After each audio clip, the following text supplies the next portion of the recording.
I guess we will begin. My name is Lynette Overby, and excuse me, I'm chair of the scholarship committee for the Engagement Scholarship Consortium, and just very happy to have our grantees present their projects. This year we had over 50 applicants for these grants, which will allow them to conduct engaged scholarship at their universities. We will begin. I think we'll go ahead and start. Our first presenter is Kristen Benson. She's from the University of Tennessee, and she's going to present the Flagship Tutoring project. Thank you, Kristen. Thank you. It's a real pleasure to be here with you today to talk about our project, which involves working with local high school students on their college application essays, a document that presents one roadblock among others, discouraging students from completing their college applications.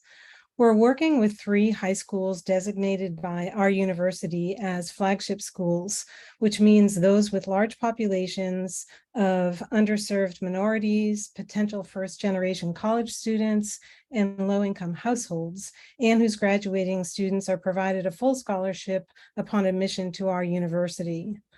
The exigence for the project arose in spring of 2021 out of tragic circumstances.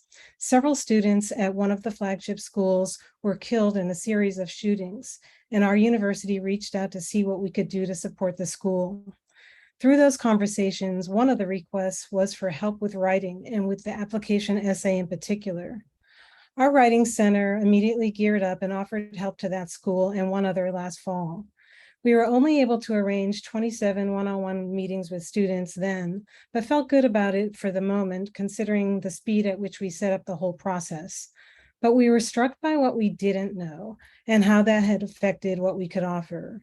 We knew about tutoring and we knew about the essay genre, but we felt that we didn't know enough about the schools and the students.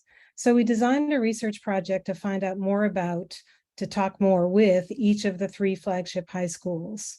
Through survey, focus group, and one-to-one interviews with teachers, staff, and principals, we're gathering their perspectives about their school organizations, cultures, their sense of their students' attitudes toward writing, toward college, their students' needs, and their own needs for support. Thus far, those conversations have shown us the need for greater flexibility, creativity, and persistence on our part, which is helping us to reimagine and expand the types of help we offer beyond what we originally planned. So adding small group meetings, larger presentations, attending their college fairs and other events to reach more students, 200 so far this fall. Beyond the research conversations too, we're talking much more regularly with the teachers and staff at the schools, plus with more people at our university involved with admissions and with community outreach. Overall, this project supports the goal of increasing access for students who might not otherwise apply to college, and also fosters greater reciprocity and communication between us and our partner schools by building in ongoing listening and communication, a stronger team approach, as a key element for implementing the tutoring program on a sustained basis, and for sharing the mutually beneficial knowledge and perspectives about students and about writing education. We're extremely grateful to the Engagement Scholarship Consortium for its support of the project with its grant. Thank you.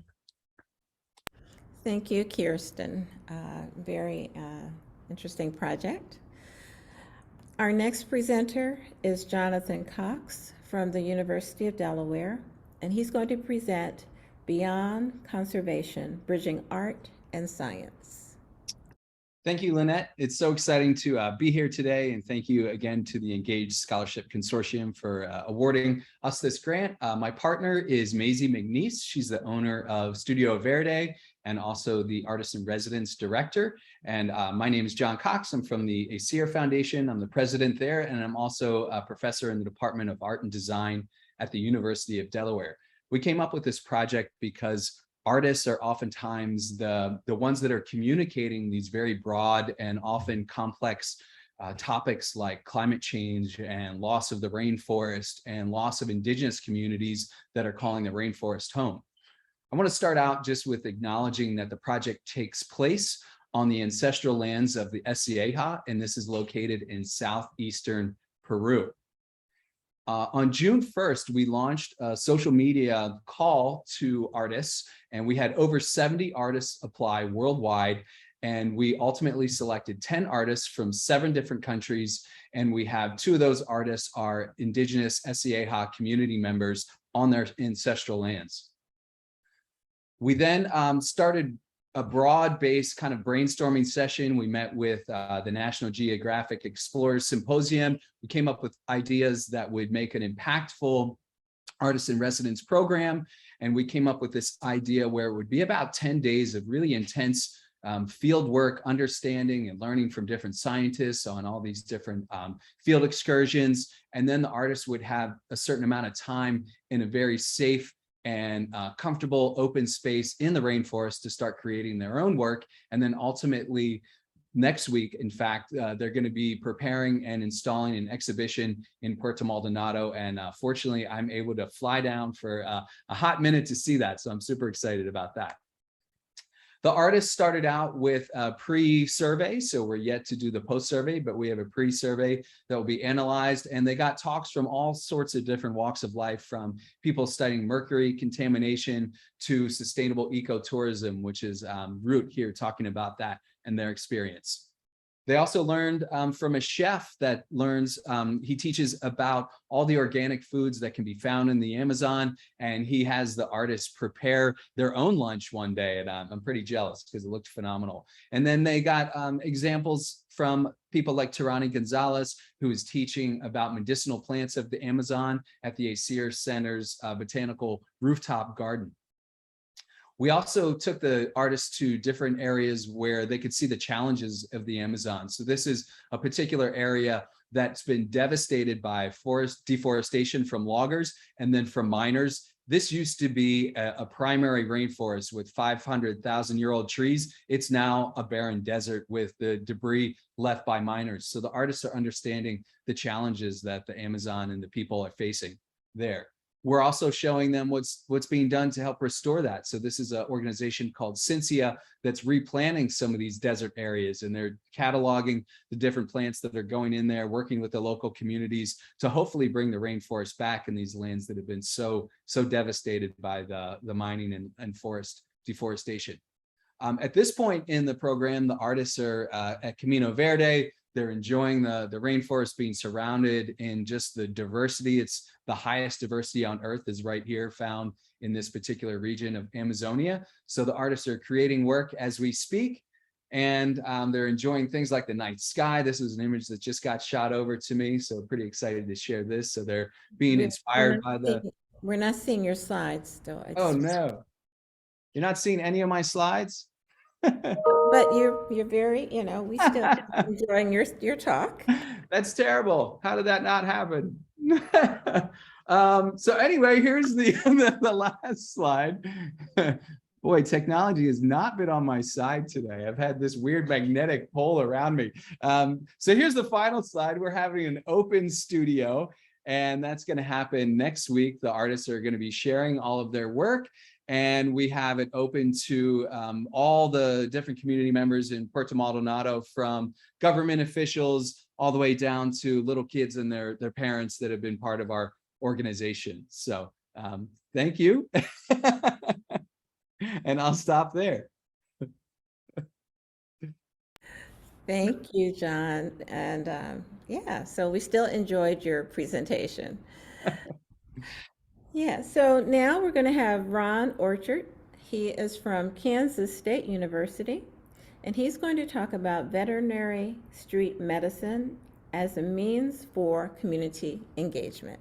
Thank you, Ron. Yes, hello everyone. I just again wanted to echo what some of my other grantees have said, which very grateful to the ESC to help fund a bit of our work, and I'm looking forward to sharing with you today about it. I'm Dr. Ron Orchard. I'm a doctor of veterinary medicine, and I work for Kansas State University. My main responsibility at the college is instructing a course for vet students. That course is called Community Outreach, and it is a once monthly, week-long course for fourth-year veterinary students. So these are students who are very close to becoming doctors themselves.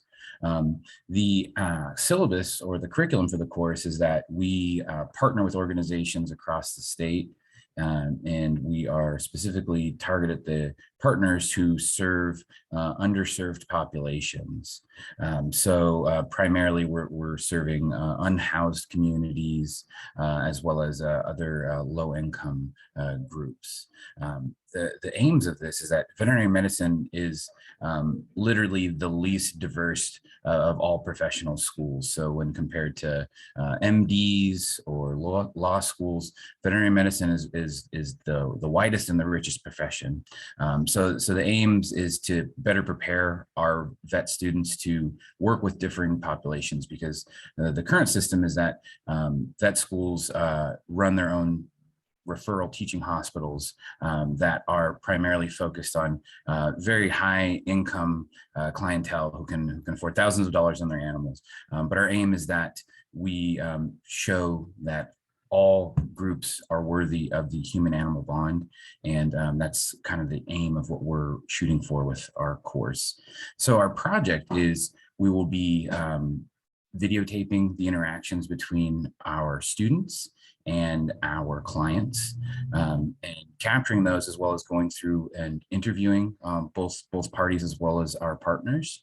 And then we will be debriefing and analyzing those interviews in order to make sense of their interactions and what they gain from this particular course, and how we can better serve both our partner organizations as well as our students and our clients going forward. So again, this grant it makes this work possible. It has allowed me to gain some bandwidth and capacity building in order to better serve our clients and our partners. So thank you very much, Lynette and the ESC. I'm very grateful. Well, thank you, Ron. Very interesting, impactful project. Our next presenter is Madeline Harvey. She's from Colorado State University, and her topic is movement through motherhood. Thank you, Lynette, and thank you so much to the Engagement Scholarship Consortium for this opportunity. I am going to make sure that I am screen sharing and confirm that with you all before I dive in. Now, if you can give me a thumbs up or a verbal confirmation that you are in fact seeing my slide. Awesome. Thank you so much. Our project, and I will also play a video for those of you just might need to adjust where your view settings are, because dance is a large part of this, and that's sometimes hard to represent in a still photo. But Movement Through Motherhood is a research study that investigates the impact of dance on emotional availability and well-being during pregnancy. We have some pilot findings which were very encouraging, that pointed to our intervention program to effectively reduce anxiety levels and increase emotional availability levels. This is significant because mental health during pregnancy can have critical implications for the postpartum period, not only for the birthing person, but also for the child down the road. So considering that 30% of individuals who experienced postpartum depression were identified as having mental health concerns during their pregnancy. We're interested in intervening during that period and using dance and movement to do so. I am honored to work with a collaborator, Dr. Zainab Biranjan, in the psychology field, as well as students from Colorado State University to help facilitate and provide this intervention through Zoom, so to a wide-reaching audience. And we're partnering during this grant period with the Peaceful Birth Company and Full Expression Dance Collectives to better understand the experience of pregnant persons and to expand and become more inclusive of a variety of, especially historically marginalized communities. So you'll see that shift from movement through motherhood to movement through parenthood. Our dance interventions involve a pre-test period with self-report written and observational tools, and then movement activities that engage creativity and connection.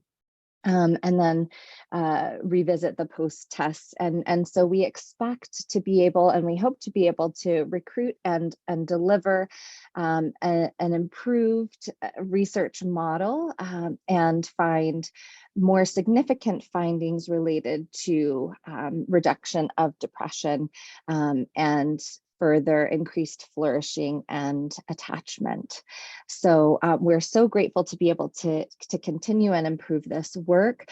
We will be disseminating not only through written publications, but through live performance events and talkbacks with the research team, with the hope of being able to adapt this intervention for other populations, such as foster parents, surrogate those undergoing surrogacy, those that maybe are just caregivers for children. So we're interested in where this research can take us, and we're endlessly grateful for the opportunity to continue exploring that. Thank you. Thank you so much, Madeline, and love to see dance included in our grants. Our next presenter is Megan Muty. She's from Ohio State University. Her topic is evaluating the health and environmental impacts of mosquito management.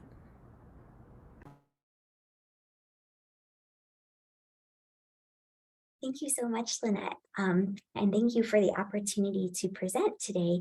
And for the grant, I'm very, very excited. All right, so our community partners are members of the city of Bexley, and they have undertaken a lot of greening initiatives. Shown here is where they've done a project called Love Your Alley, where they plant native flowers and flowering plants in shared alleyways. And the goal of this is to support pollinators like bees and butterflies. However, this effort might have unintended consequences of also supporting mosquitoes, because mosquitoes also need flowers for nectar and places to hide. And overall, this could have a very negative impact on human health, because these mosquitoes transmit diseases like West Nile virus. In Bexley and most other places, parts of our country, mosquito control is done by local public health departments who will apply insecticides when West Nile virus is detected in mosquito or human populations, and or mosquitoes reach a nuisance threshold. And they apply these using truck-mounted sprayers shown here. However, in addition to this, residents can also hire commercial pesticide applicators to apply a barrier treatment, pesticide treatment to the edges of their properties, and they do so using these backpack sprayers. Now, this is good because it reduces the abundance of mosquitoes, but also likely is very bad for pollinators, and therefore kind of has this mediocre effect on humans.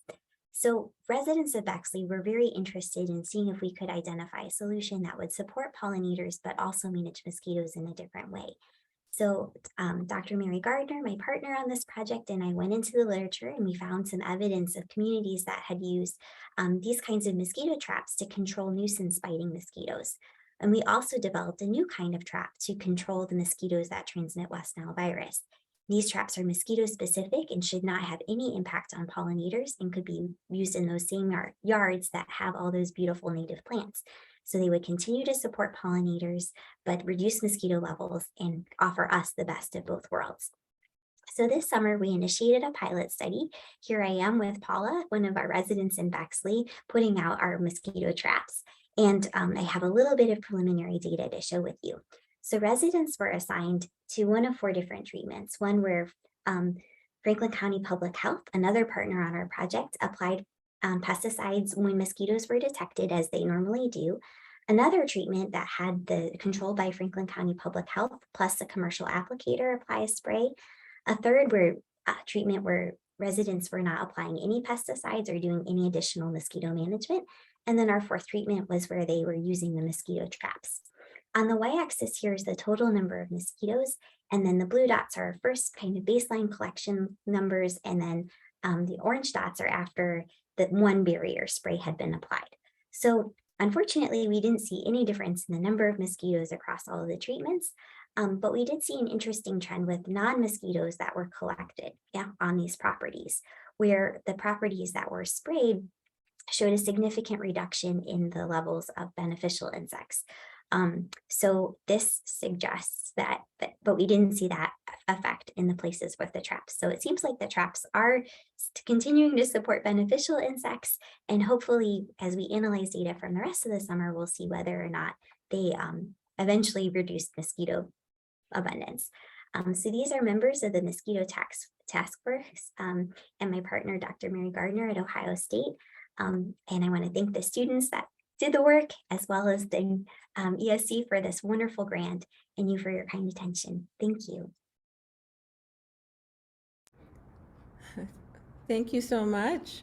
And that was a very creative way of using one slide. I like that. Our next presenter is, we have 2, Sarah Nelson and Natasha Winfield from the University of Nebraska, Omaha.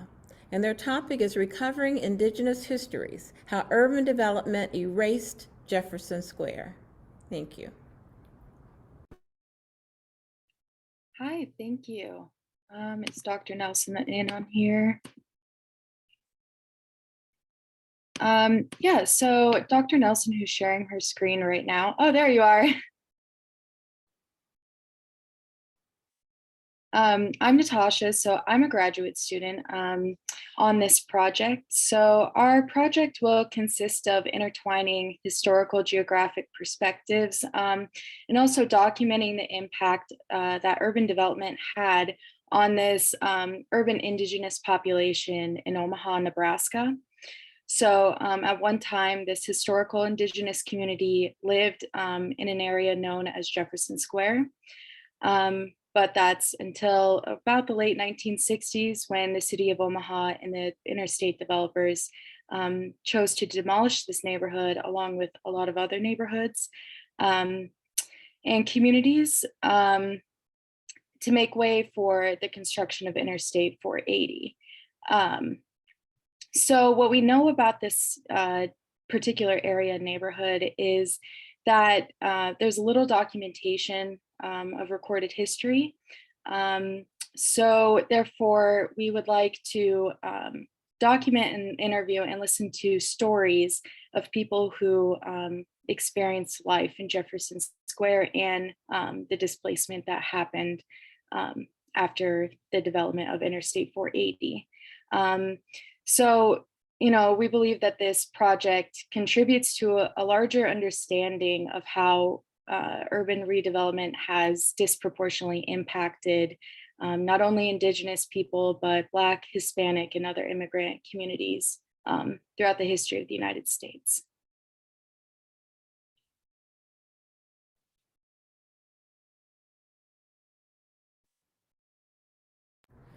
Well, thank you so much, Sarah and Natasha. And our next presenter, Kat, Sarah, did you have anything more you wanted to add? No, that's great. I guess I could just add that Natasha's going to work on doing life history interviews. And the interviews we're planning to archive them with the community so that this can support not only this project, but further research and understandings of this this issue. Thank you. Thank you. I can't wait to hear the results next at the next conference. Our next presenter is Kat Normoya from East Carolina University, and she's going to discuss the Archives project. Hello, everyone.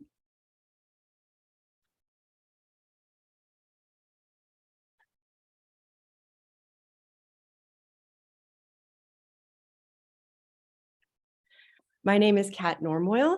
I'm from the School of Art and Design at East Carolina University, and I'm a graphic designer focused on social impact and systems change that contributes to or aims to contribute to making more diverse, inclusive, and equitable futures for our communities. I'm so thankful for this award. Thank you, ESC. This grant supports the development of a new engagement project for the community of Greenville, North Carolina, that I'm currently working on, called the Archives Project.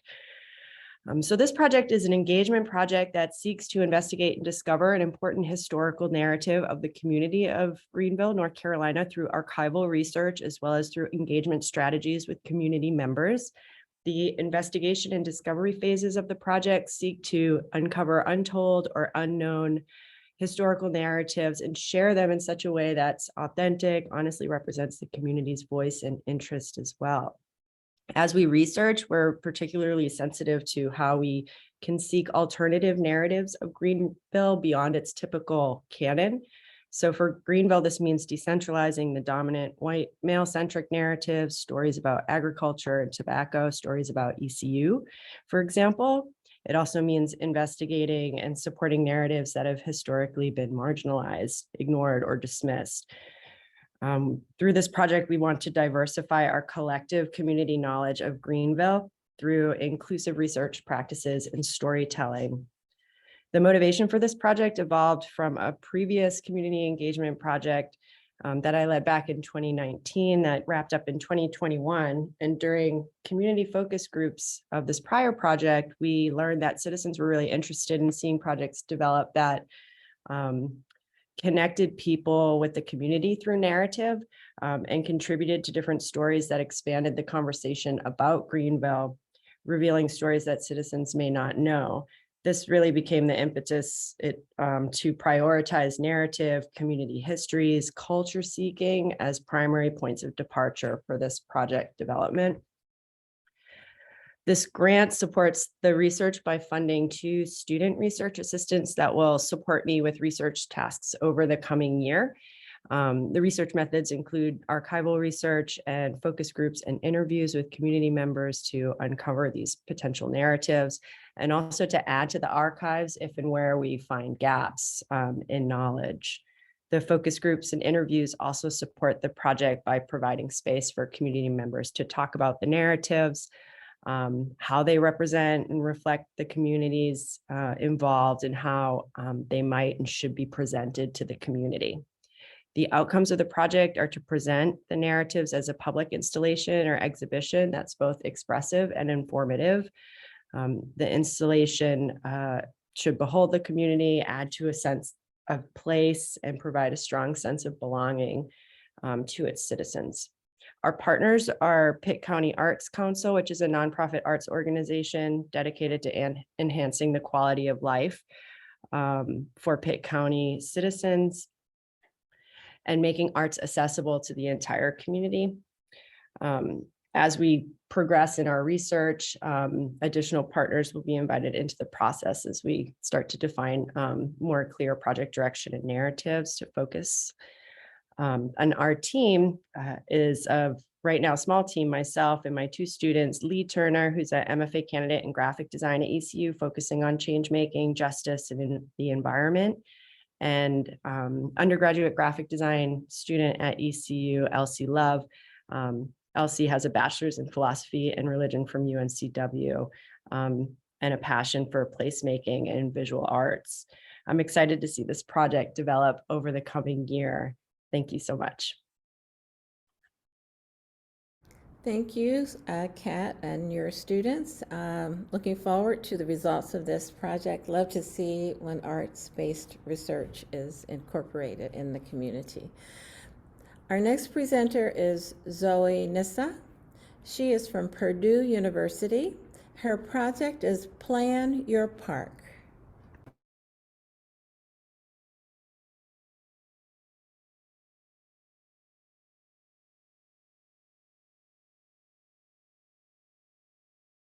Zoe, you're muted. Man, 2022, and I'm still muting myself. Thank you so much for this opportunity. We're really excited to be part of this today and hear about all these great presentations. So I'm going to talk to you a little bit about what we're doing. This project comprises an interdisciplinary research and teaching collaboration. That's a little bit unusual. It's between anthropology and where I am and landscape architecture to support municipal parks development and environmental restoration. And we're doing that actually through graduate level service learning courses.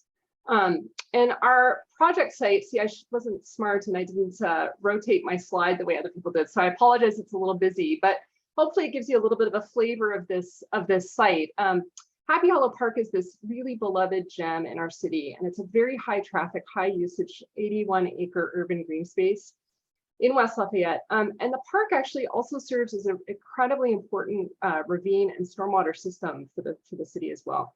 And runoff from surrounding developments north of the park flow directly through the center of this park in a creek system and then directly into the Wabash River. And the Wabash itself has also been a key part of life in this state. First from the indigenous peoples we want to acknowledge, including the Potawatomi, the Delaware, the Miami, and the Shawnee peoples. And then the river also attracted a lot of trade and settlement in and subsequent to the colonial era that violently separated these first peoples from their ancestral homelands. Today, the Wabash still remains a really important waterway for Indiana. It spans the state, provides drinking water for 3/4 of counties, and is home to over 120 threatened species.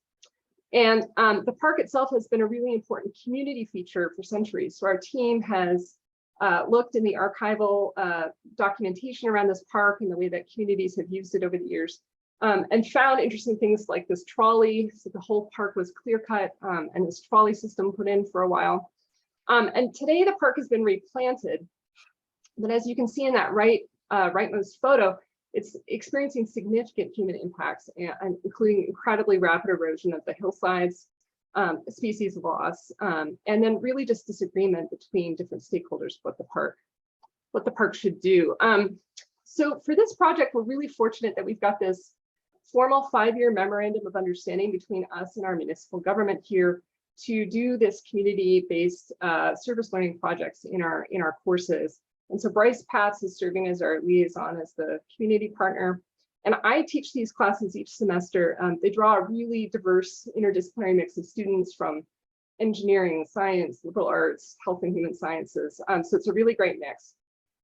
And this coming year, what we propose to do with the ESE money is to extend the successful 2-semester pilot project that we had done last year that comprised QR code enabled signage. I'm not sure if you can see it there, but people that were in the park could just scan it with their phone and take a quick survey that included mapping where their usage was. And so that's that map in the bottom right, where we can sort of see how people use the park, how they felt about it, and different demographic data to start to look at some of those patterns. And then we also ran an event that you can see in the bottom left. This was our first person to come, so the students were very excited to this picture. It actually had a very large turnout. We had good media coverage. It was a lot of fun, and we asked participants to interact with these different maps and create different ideas about what they would like to see for the park. And then we combined all this data, survey data, interview data, ethnographic data, and this design event together to provide some recommendations. The one thing that the pilot did not do, though, was have diverse recruitment. So our representation of participants skewed extremely towards older white property owners in town.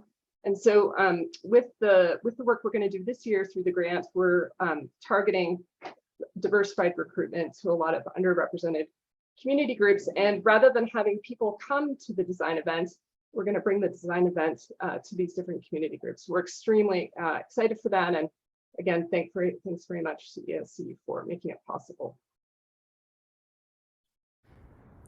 Well, thank you so much, Zoe. Interesting projects. I'm so looking forward to all of the results next year.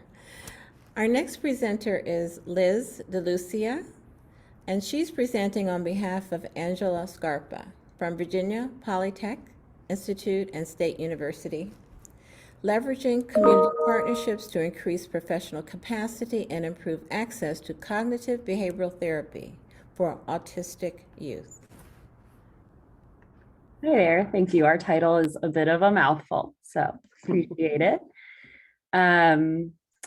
All right, so our project will be aiming to, and so I'm the graduate student on this project working with Dr. Scarpa, and so our project is aiming to understand stakeholder perspectives on cognitive behavioral therapy, which is a psychotherapeutic approach to try to make that approach more accessible for autistic adolescents. Our reasoning behind this project is we know that autistic adolescents are very likely to experience co-occurring mental health problems like anxiety, depression, OCD, things along those lines.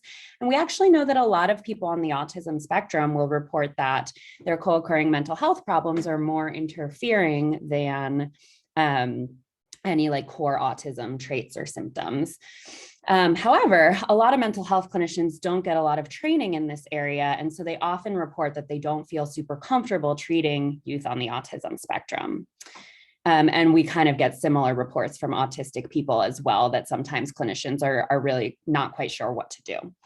So with this project, we are going to partner with Virginia Community Service Boards, which are the primary method of receiving community mental health care in Virginia, as well as autistic community stakeholders to design a qualitative interview that can get at sort of what folks' experiences are with therapy, both the experiences of autistic teenagers receiving therapy, as well as the experiences of clinician in providing therapy to autistic teenagers. And we will also get information specifically on their experiences of cognitive behavioral therapy, as this is often considered a common approach and an effective approach for many folks on and off the autism spectrum. So our interviews will seek to understand what the good parts of CBT have been for this group, what the bad parts of CBT have been for this group, what changes might be helpful in making this more accessible for autistic teens. And we'll also collect some quantitative data as well, both from our participants who will be both autistic teenagers and community mental health clinicians. So in addition to getting some interview data from them, we will also ask them about kind of their attitudes and their knowledge about autism and about therapy. Our goal with this project is to really identify themes of what changes that people who actually receive this therapy and people who deliver this therapy recommend making to make it more accessible for this population. So what things do autistic teenagers themselves and what things do the therapists of autistic teenagers think would be helpful in helping clinicians better serve this population. And ultimately, our goal of this project is to take those themes that we have gathered through both our qualitative interviewing and some of that quant data collection to really develop a set of recommendations and hopefully kind of like a training manual on how clinicians can adapt the cognitive behavioral therapy that they're already doing to benefit a population of autistic youth. Like I said, we're working with community service boards in the state of Virginia on this project. And specifically, we have one CSB that we work very closely with, Mount Rogers Community Services. And our goal is once we develop sort of this manual and get this information into a space that it is useful for our community partners, we will then disseminate that and offer training on those materials as well. And we're very grateful to the ESC for allowing this project, for allowing us to continue on this project and for funding this work. So thank you. Thank you so much, Liz. And I really like your dissemination plan, have mutually beneficial impact on the community and your own work. Our next presenter is Justin Simard. He's from Michigan State University, and he's going to talk about the Citing Slavery project.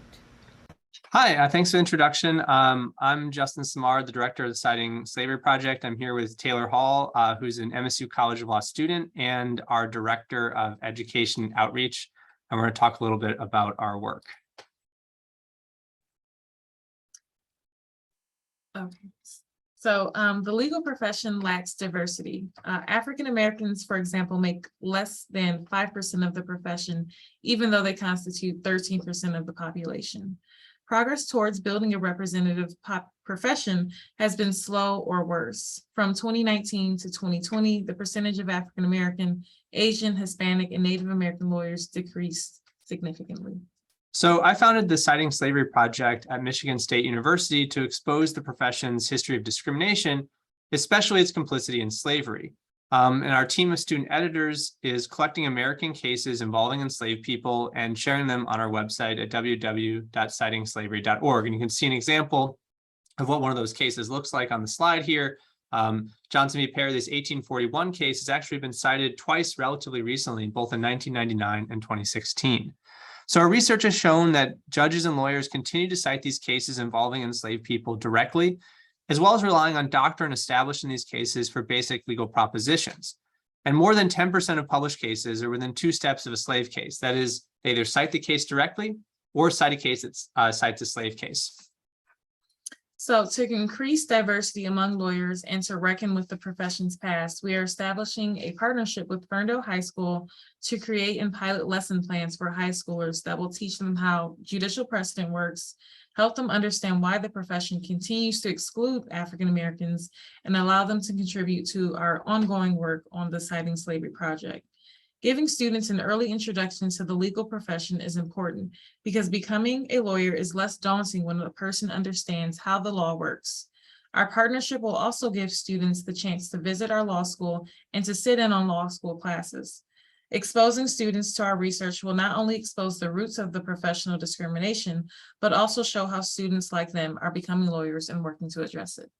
So we hope to build on this pilot program that the ESC grant is helping us undertake by sharing the lesson plans we develop with Ferndale teachers on our website, and eventually by developing community partnerships with other schools. And this Engaged Scholarship Activities grant will make this work possible. We thank the Engaged Scholarship Consortium for interest in our work and for everyone else for listening. Thank you. Really important project for upcoming lawyers and for students. The next presenter is Emily Snell Rood. She's from the University of Minnesota, presenting heavy metal pollution and safe community food access in the Twin Cities. Great, thank you so much, Lynette. Let me share my screen here. Right, so we are so grateful to ESC for the support of our work and our community engagement side of our research. So I'm working with a postdoc, Lindsay Kemmerling. We are at the University of Minnesota in the Department of Ecology, Evolution, and Behavior. And we are very interested in why pollinators such as butterflies and bees vary in their tolerance to human pollutants. And what we're doing is, as ecologists, we're interested generally in how metals are moving through ecosystems, in particular urban ecosystems. And what we're doing in our comparative work is collecting pollinators along a gradient of heavy metal exposure in St. Paul over here and Minneapolis here. These orange sites are our field sites and or a selection of our field sites, and the colors here show heavy metal exposure actually in humans. So these are census districts with high levels of childhood blood lead, and it turns out that insects collected along this gradient, insects in areas of high human blood lead also have high body blood lead or high body lead. So it suggests that there are similar environmental drivers of heavy metal exposure in humans and animals. And so we're testing a number of hypotheses about variation in metal tolerance in these pollinators. But in doing so, we're trying to align our field sites where with spaces used by humans, where the data that we'll generate will also be useful to humans. So we are particularly focused on spaces of urban agriculture that are also being used by these pollinators, where people are growing food, especially in areas of high food insecurity. So we're partnered with a number of organizations that work in areas especially of high human blood lead levels, but that are investing in urban agriculture. And we're using all of our ESC funds to help these organizations amend and remediate their soils when we find areas of concern for heavy metal exposure. Because the good news is that there are actually a fair number of soil amendments that can be done to reduce the bioavailability of lead and other heavy metals when it is present in the soil. So we are very grateful for this funding and are looking forward to sharing the results. So thank you. Thank you, Emily, and hopefully that will lead to policy changes to make it. Yeah. Our next presenter is Adrian Stecki, Western Carolina University, and she's going to present the True Alumni Project.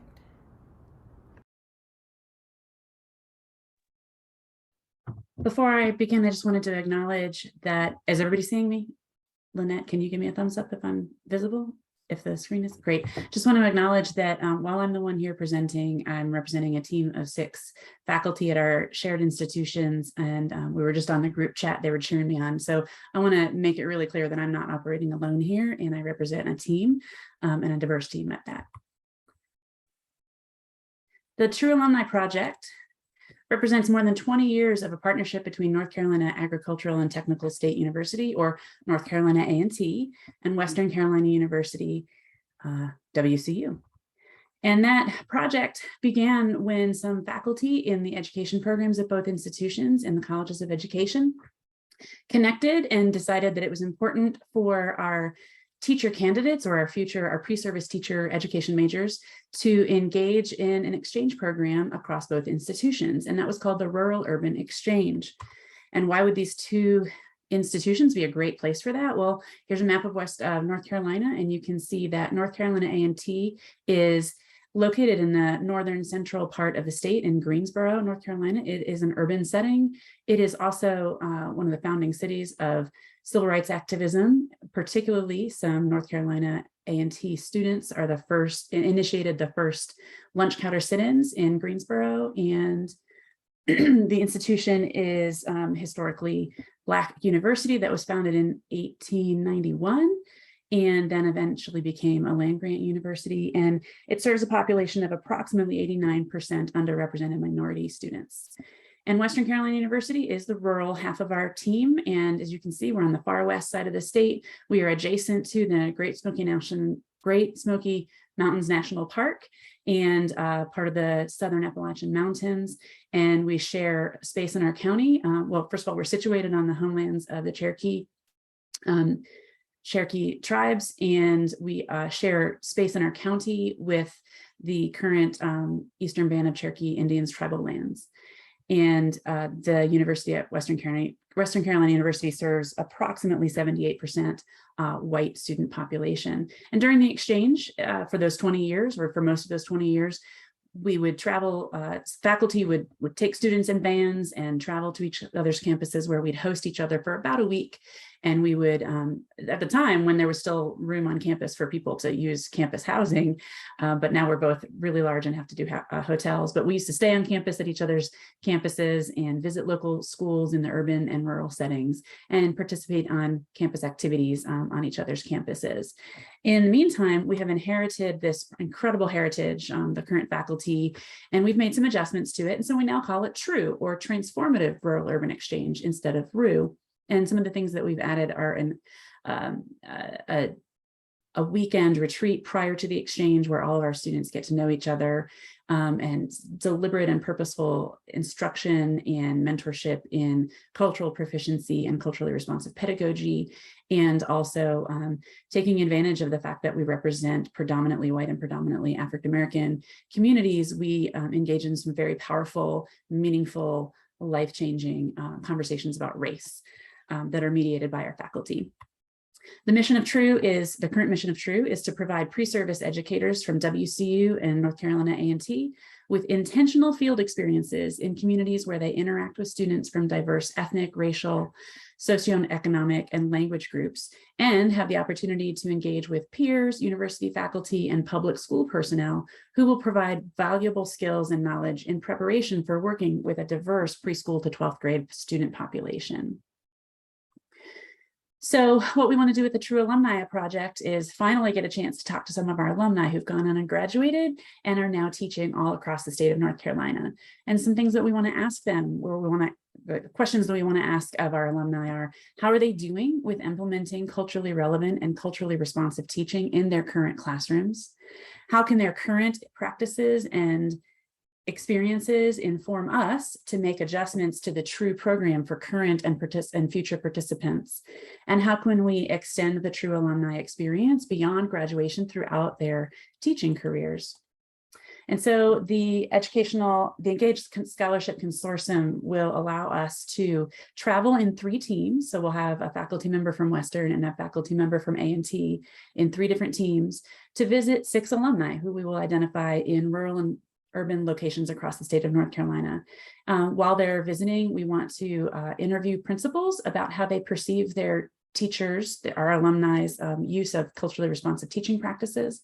We want to interview the alumni themselves about their practices, and we want to observe their classrooms in a systematic way to find evidence of whether that's happening and to what extent that's happening in their classrooms.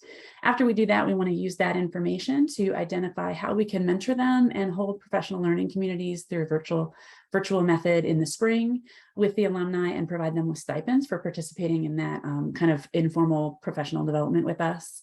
And then we want to hire transcription services to be able to translate our recorded data into data that we can then analyze to answer our 3 questions. And we're very, very grateful. We have wanted to do alumni work for years and have not been able to gather ourselves to do it. So we're very thankful that we're going to be able to kind of create more of a cycle feeding back information to our current practices. So thank you to the ESC for this funding very much. Well, thank you so much. It sounds like a nice model that other universities could utilize as well. It's a great project. Look forward to the results. We have one final presenter, Emily Yeager from East Carolina University, and she's going to talk about the Blue Economy Corridor. All right. Lynette, can you hear me and see my screen? Yes. Awesome. Good afternoon, or I guess good morning, either way, to everyone. My name is Dr. Emily Yeager, and as Lynette mentioned, I'm at East Carolina University, and I'm very thankful to the Engagement Scholarship Consortium for this grant opportunity. If you are interested and you have a mobile device, you're welcome to scan this QR code. It'll take you to our project's website. But the Blue Economy Corridor is located in Eastern North Carolina, and it runs the gamut of 4 counties right now in Eastern North Carolina. And the goal of this project is to map assets in the Tar-Pamlico River Basin that contribute to residents' quality of life, but that also might attract visitors